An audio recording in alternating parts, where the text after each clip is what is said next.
A young man applied for a job at a large printing company. He passed the first interview and was going to meet the director for the final interview. The director saw his resume, and it was excellent. At the interview, the director asked, "Have you received a scholarship for school?" The young man replied, "No." "Was it your father who paid for your studies?" asked the director. "Yes," replied the young man.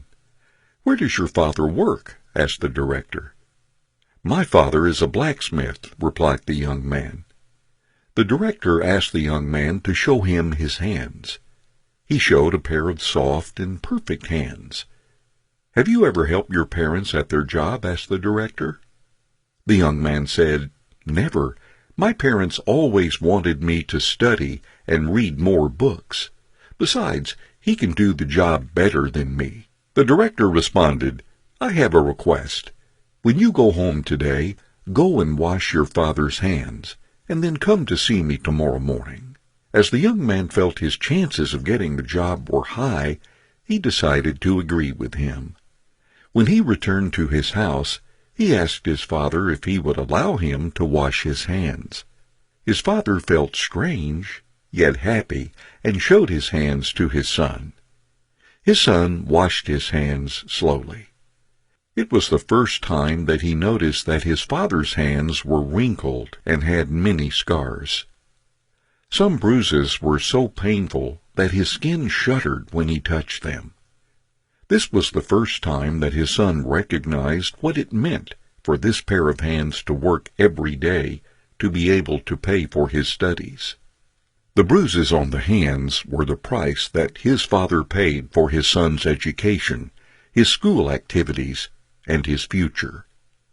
After cleaning his father's hands, the young man stood in silence and began to tidy and clean up the workshop. That night, the father and son talked for a long time. The next morning, the young man returned to the director's office. The director noticed the tears in the eyes of the young man as he asked, "Can you tell me what you did and what you learned yesterday at your house?" The young man replied, "I washed my father's hands, and when I finished, I stayed and cleaned his workshop.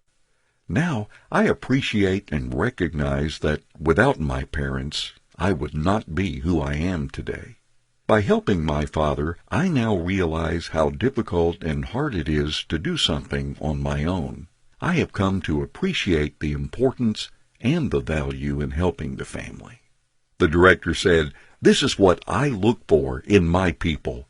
I want to hire someone who can appreciate the help of others, a person who knows the hardship of others to do things, and a person who does not put money as their only goal in life. You are hired." Children who always get what they want develop "I have the right" mentality and always put themselves first, ignoring the efforts of their parents. If we are this type of protective parent, are we really showing love, or are we destroying our children? These type of parents may feel that they're showing love to their children, but they are actually destroying them.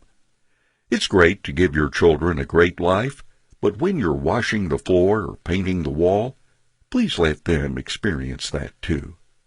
After eating, have them wash the dishes with their brothers and sisters. The most important thing is that your children learn to appreciate your efforts, to experience the difficulties, and to learn the ability to work with others to get things done.